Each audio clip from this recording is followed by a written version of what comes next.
반갑습니다. 1부, 2부, 3부 예배 드리니까 5년이 5년 같이 가는 것 같아요. 다시 와도 될 것 같은. 이대로가 가고 이대로가 다시 와야 하나?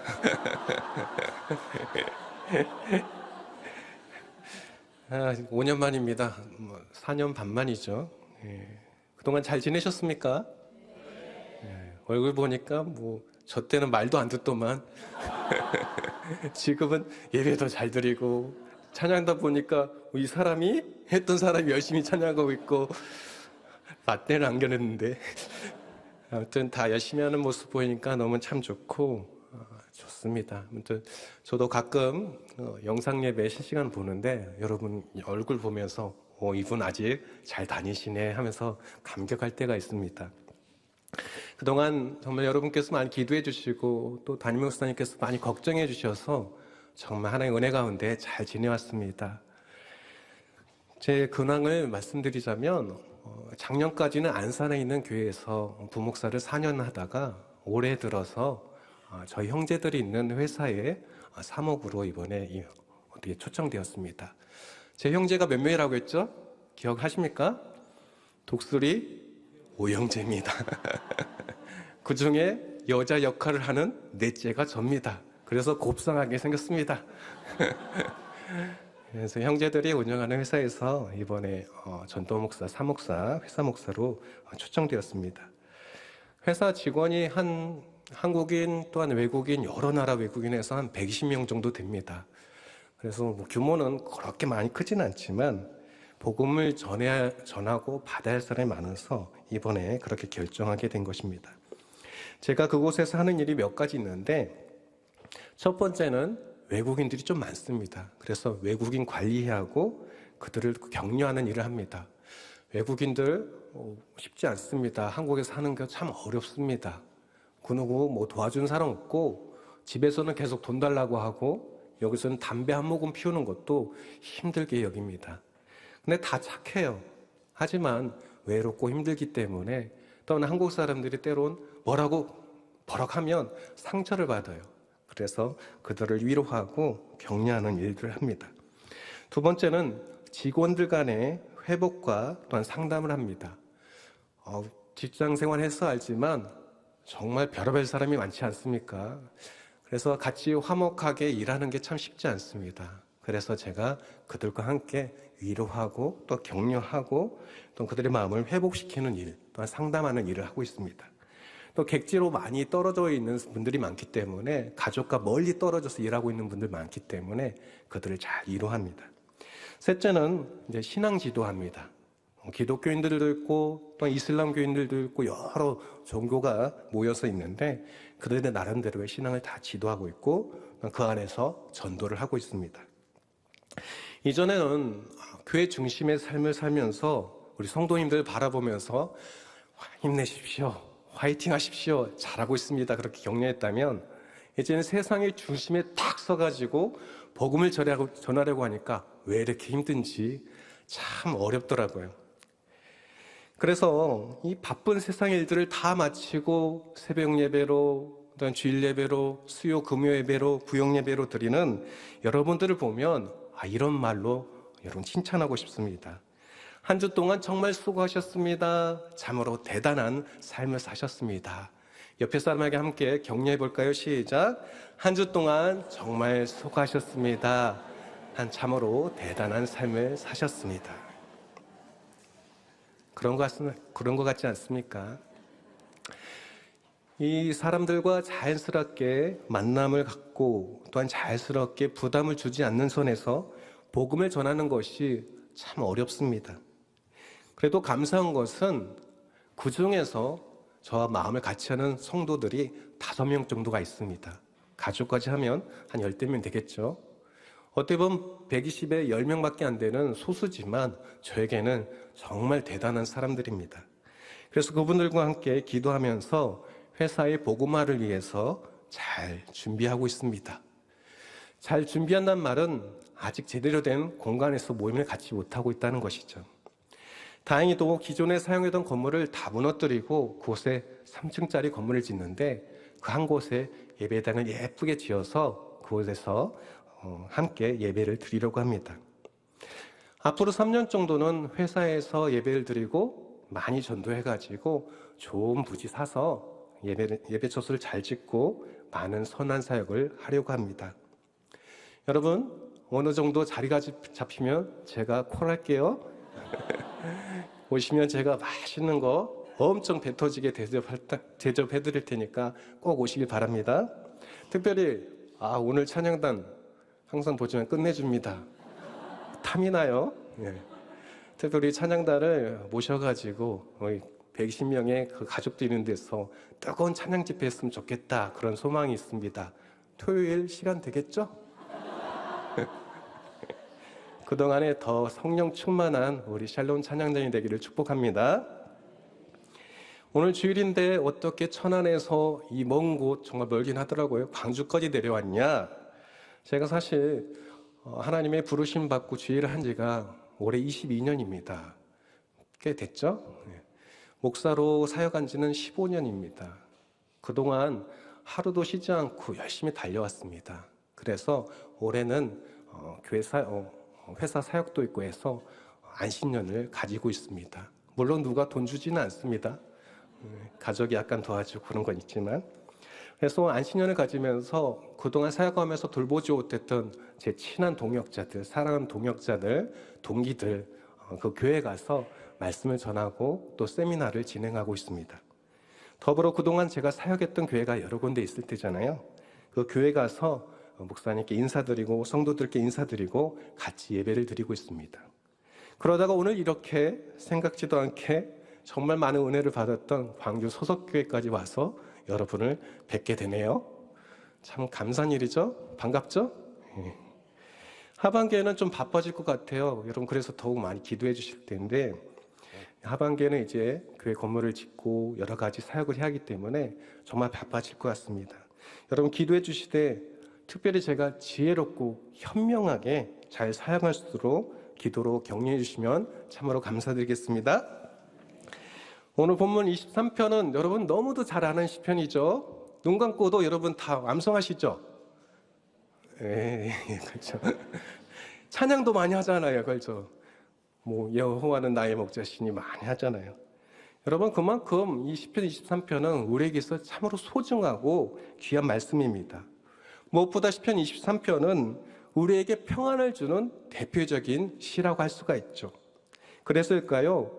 저도 마음이 답답할 때면 다른 무엇보다 이 시편 23편을 탁 펴고 말씀 읽기 시작하죠. 근데 6절까지 읽을 필요도 없어요. 1절, 2절만 읽어도 마음이 평안해집니다. 1절, 2절 함께 읽어볼까요? 여호와는 나의 목자시니 내게 부족함이 없으리로다. 그가 나를 푸른 불밭에 누이시며 쉴만한 물가로 인도하시는도다. 이 말씀을 깊이 묵상하고 이 말씀으로 찬양하고 나면 답답했던 마음이 어느새 사라집니다. 평안이 찾아오기 시작합니다.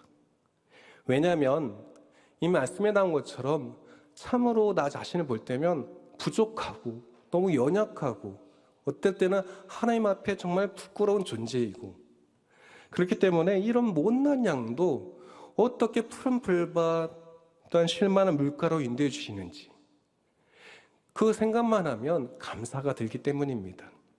그리고 뒤돌아보면 감사하지 않을 일이 없죠. 부족한 가운데서도 늘 나와 함께 하셨던 하나님, 넉넉한 가운데서도 늘 함께 하셨던 하나님, 늘 나에게 평안을 주셨던 그 하나님 생각하면 지금 약간 불편해도 약간 어려워도 금세 회복할 수 있는 것이죠. 우리의 참목자가 되시는 주님만을 따라가면 부족한 게 뭔들 무슨 소용이 있겠습니까? 뭔들 걱정할 게 있겠습니까? 그러지 못하니까 우리가 그런 가운데 사는 것이죠. 성경에 보면 평안이라는 단어는 총 199번이나 기록되어 있습니다.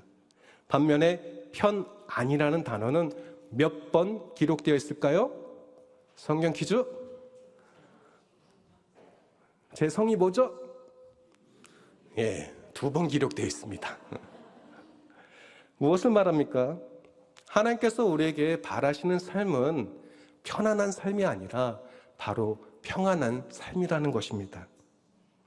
하지만 우리는 현실적으로 그렇지 못하죠. 평안이 아닌 편안한 삶을 위해서 그렇게 애쓰며 살고 있지 않습니까? 잘 먹고 잘 사는 삶, 물질적으로도 풍요로운 삶을 향해서 우리 그렇게 살고 있지 않습니까? 그러다 보니까 어떻습니까?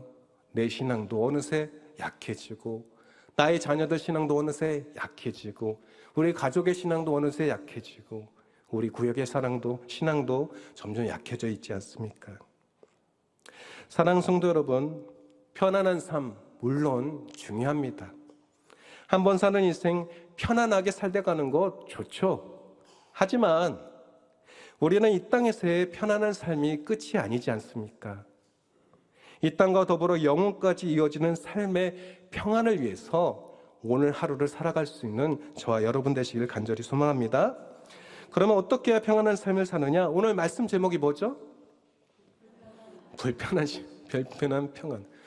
좀 말이 이상하죠. 평안이면 평안이지 왜 불편한 평안일까? 오늘 이 부분을 다루고자 합니다. 세상에 공짜가 있습니까? 없습니까? 없어요. 심지어 인생 역전을 꿈꾸는 로또조차도 돈을 주고 사야 돼요.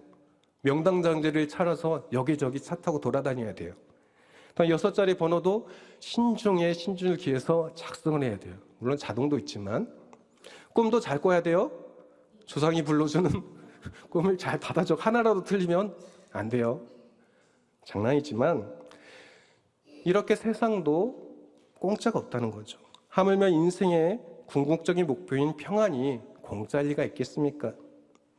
그래서 나름대로 우리가 열심히 노력합니다. 학생들은 열심히 공부하죠. 또 직장인들은 열심히 돈을 벌죠. 그래서 열심히 보험비 내고 열심히 적금 내고 열심히 연금을 쌓죠. 그 이유가 무엇입니까? 다 나중을 위해서 아니겠습니까? 나중에 있을 평안을 위해서 그렇게 준비하는 건 아니겠습니까? 그런데 여러분, 나중을 위한 평안, 언제 있을지 모를 평안을 위해 지금은 평안하지 않아도 되는 것일까요? 그렇다면 10대를 희생해서 20대의 청년을 살고 있는 우리 청년들 어떠십니까? 지금 평안하십니까? 20, 30대의 삶을 희생해서 40, 50대의 가정을 꾸리고 있는 우리 장년들은 지금 평안하십니까? 40, 50대의 삶을 희생해서 정년후의 삶을 살고 있는 우리 노년들은 평안하실까요? 너무 극단적으로 말씀드린 것 같지만 나중의 평안은 없습니다. 지금의 평안이 없으면 나중의 평안은 우리가 확답할 수 없는 것입니다. 그렇다면 이후의 평안의 삶이 아니라 지금의 평안의 삶을 살아가야 하는데 그 방법이 오늘 불편한 평안이고, 두 번째로 중요한 것은 평안의 주체가 내가 아닌 바로 하나님이어야 한다는 것입니다. 내가 노력해서 얻어지는 평안이 아니라는 사실입니다. 평안은 우리가 나 자신 및 그 누구에게 주는 것이 아니라 바로 하나님이 나에게, 하나님이 다른 사람에게 주시는 것이 바로 진정한 평안입니다. 그래서 주님께서 말씀하셨고 우리 또한 찬양하지 않습니까? 평안을 너에게 주노라. 세상이 알 수도 줄 수도 없는 평안.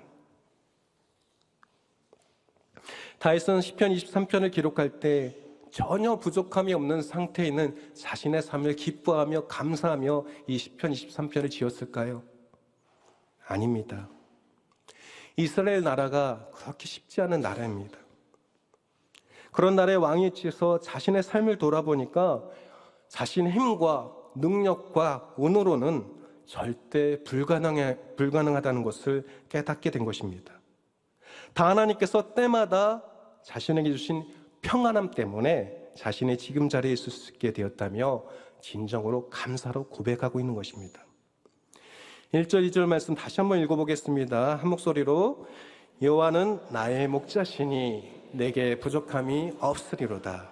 그가 나를 푸른 풀밭에 누이시며 쉴 만한 물가로 인도하시는도다. 어려서는 형제들에게 멸실당했습니다.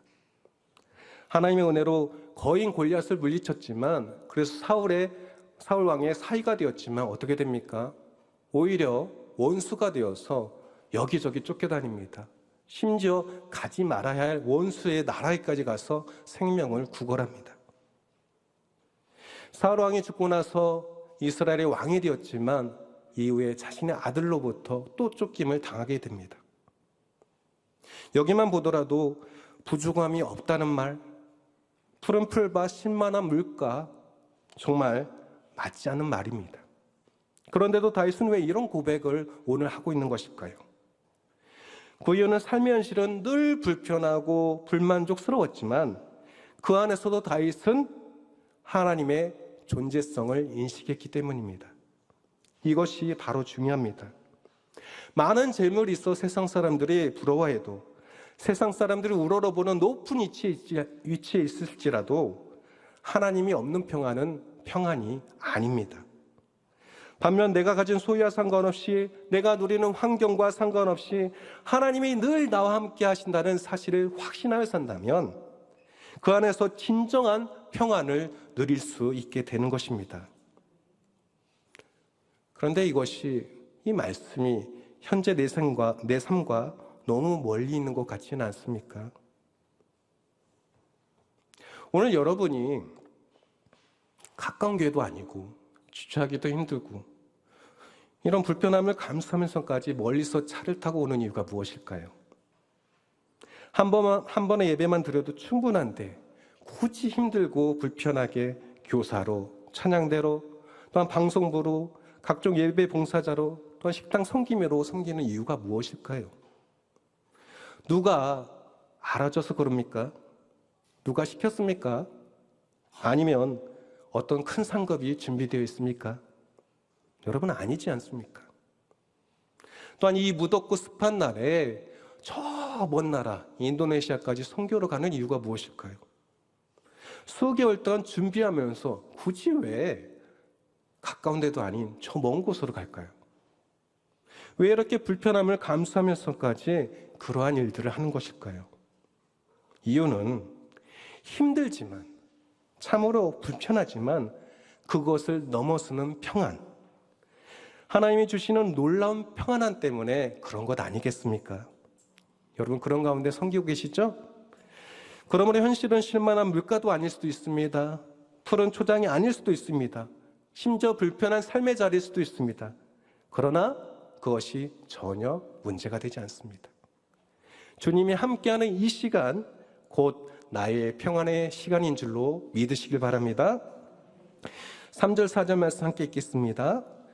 내 영혼을 소생시키시고 자기 이름을 위하여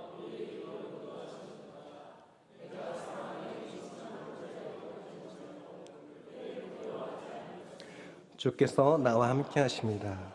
주의 지팡이와 막대기가 나를 안위하시나이다. 아멘. 솔직히 우리는 늘 제 가운데 살 수밖에 없습니다. 정도의 길을 가다가 한 발만 헛디뎌도 우리가 쉽게 죄에 빠져듭니다. 늘 자신을 돌보지 않고서는 어느새 사악한 손길들이 나를 사로잡아 버립니다. 그러면 어떻게 됩니까? 그 순간적으로 나의 평안함이 다 깨지게 되는 거죠. 아무리 노력해도, 아무리 애써도 잃어버렸던 평안을 찾기가 참 힘듭니다.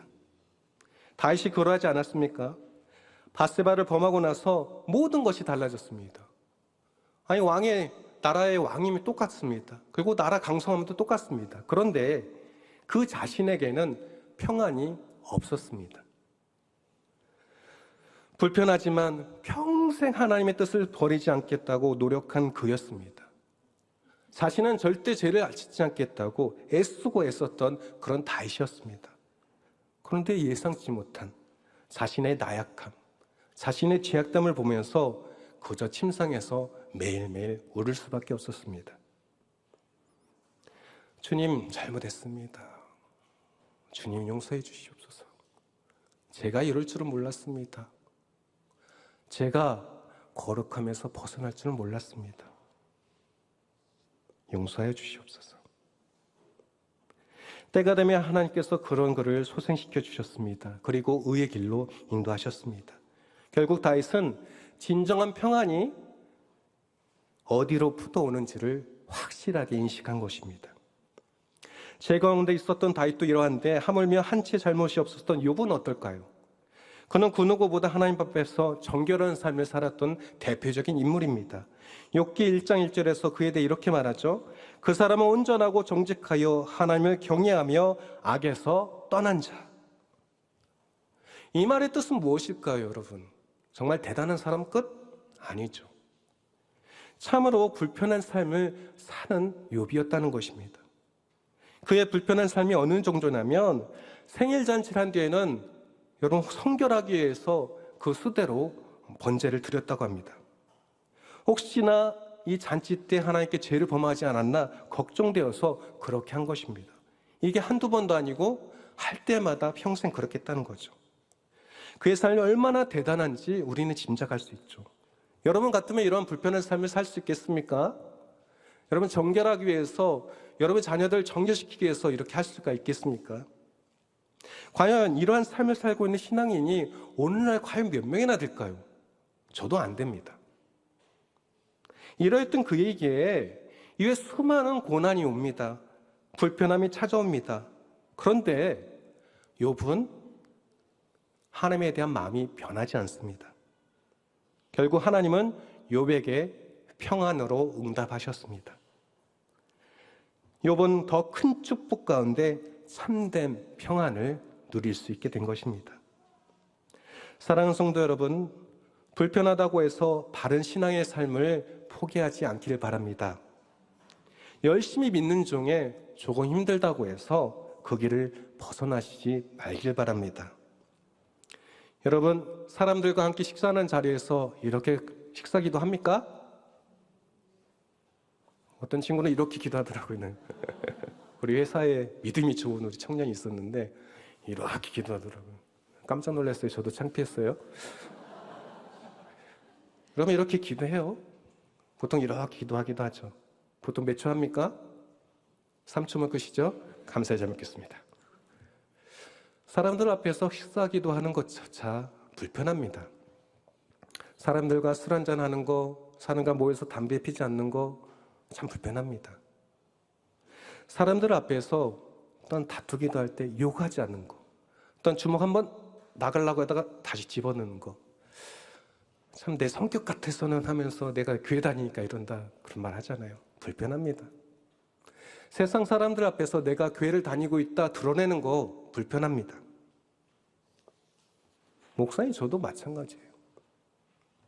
그러나 그 불편을 이겨내면 실제로는 내 걱정과 우려와 달리 놀라운 평안이 임하게 된다는 사실 여러분 아십니까? 불편하면 불편할수록 또 어려우면 어려울수록 그것을 통해 주시는 하나님의 평안 반드시 임하게 되는 줄로 믿으시기 바랍니다. 마지막으로 6절 말씀 함께 읽겠습니다. 내 평생의 선하심과 인자하심이 반드시 나를 따르리니 내가 여호와의 집에 영원히 살리로다. 아멘. 다윗은 하나님께서 자신을 늘 주시하고 있다는 사실을 알았어요. 이 밧세바 사건을 통해서. 그래서 하나님 앞에 더욱 거룩한 삶을 살았습니다. 근데 그러한 삶이 편합니까? 불편하죠. 하나님께서 나를 지켜보고 계신데 얼마나 불편하겠습니까? 그리고 거룩한 삶을 살아야 하는데 얼마나 불편하겠습니까? 그런데 불편하지만 다윗은 오히려 충만한 평안한 가운데 살았습니다. 그래서 시편 보면 여러 가지 말씀 보면 너무나도 놀라운 시들이 많잖아요. 즉 다윗은 여호와의 집에 거하는 삶을 이후의 미래가 아닌 이후의 평안함이 아닌 현재에서부터 누릴 수 있는 그 비결을 터득하게 된 것입니다. 우리 또 다윗과 같은 삶을 살면 얼마나 좋겠습니까? 다윗처럼 모든 어려움을 이겨내고 하나님 앞에 아름다운 삶을 살면서 하나님과 평안한 삶을 살면 얼마나 좋겠습니까? 하지만 실제 우리는 그런 삶을 살기 참 힘들지 않습니까? 혹시라도 다윗과 우리가 생각이 달라서 그런 거 아닐까요? 여러분, 우리 신앙인들에 있어서 가장 불편한 관계는 무엇입니까? 불편한 관계는 과연 누구일까요? 누구예요? 여러분, 목사님 불편하죠? 다윗 목사님 인도네시아 가니까 마음이 편합니까? 여러분, 구용 목자 불편하죠? 알죠? 앞에서 이끄는 리더들을 불편하기도 하죠. 일단 맨날 하라고 하는 부목사님도 불편하죠. 오늘 또 계속 뭐라고 하더라고요. 하세요. 불편하죠. 그런데 가장 불편한 관계는 바로 하나님과의 관계입니다. 여러분 느끼지 않습니까? 왠지 모르게 하나님께서 나에게 너무 많은 것을 요구하고 계신다는 그런 느낌. 기도하면 기도할수록, 말씀 읽으면 읽을수록, 묵상하면 묵상할수록, 찬양하면 찬양할수록 계속 하나님께서 나에게 뭘 요구하는 것 같아. 기도한 건 막 갑자기 내 모든 전 재산을 내낼 그런 느낌. 어떤 때는 내가 감당할 수 없는 그런 걸 요구하는 것 같기도 합니다. 그러면 어떻습니까? 그때 그 순간부터 그 마음부터 어느새 하나님과 관계가 불편하고 껄끄럽기 시작하는 거죠. 그래서 어떤 분들은 귀를 막기도 합니다. 어떤 분들은 아예 찬양을 안 하기도 합니다. 어떤 분들은 말씀을 한쪽에 던지기도 합니다. 왜요? 불편해서. 더 이상 하나님의 말씀 듣기 싫으니까. 내 할 일도 많은데 아직은 하기 싫으니까. 믿음의 조상 아브라함은 어렵게 얻은 아들 이삭을 제물로 바치라는 하나님의 명령에 어떤 마음이었을까요? 당연히 불편한 마음일 수밖에 없었습니다. 자신의 모든 재산으로 이 아들과 바꿀 수 있다면, 아니 자신의 생명으로 이 아들의 생명과 바꿀 수 있다면 아마 아브라함은 그렇게 했을 것입니다. 그만큼 아브라함에 있어서 이삭은 전부였죠. 그런 이삭을 바치라니 아무리 하나님이라도 불편할 수밖에 없었습니다. 그런 불편한 가운데서도 결국 하나님의 말씀에 순종합니다. 하나님께 모든 것을 맡기고 이삭을 제물로 드리고자 합니다. 그리고 도착한 곳에서 아들을 하나님께 먼저 드리고 자신도 함께 목숨을 내놓고자 했을 것입니다. 보통의 부모라면 그렇지 않겠습니까? 하나님도 그런 마음을 아신 거죠. 그렇기 때문에 즉각적으로 개입하셨고 둘의 목숨을 살리셨던 것입니다. 이와 하나님은 아브라함과 이삭의 인생을 완전히 책임져 주십니다. 그래서 아브라함은 불편을 넘어 평안을 미리 예비해 놓고 기다리시는 하나님의 선하심과 인자심에 그저 감격할 수밖에 없었습니다. 그래서 그가 외치지 않습니까? 어떻게 해요? 여호와 이레, 우리 주 하나님. 사랑하는 성도 여러분, 하나님은 선하고 인자하십니다. 믿으십니까? 선하고 인자하신 하나님이 우리를 죽음의 길로 인도하실 일은 전혀 없습니다. 문제는 질의 겁을 먹고 구분의 뜻을 따르지 않는 나 자신이 문제죠. 큰 고난 뒤에는 반드시 큰 선물이 준비되어 있다고 합니다. 마찬가지로 불편한 신앙의 삶 뒤에는 큰 평안이 있는 줄로 믿습니다.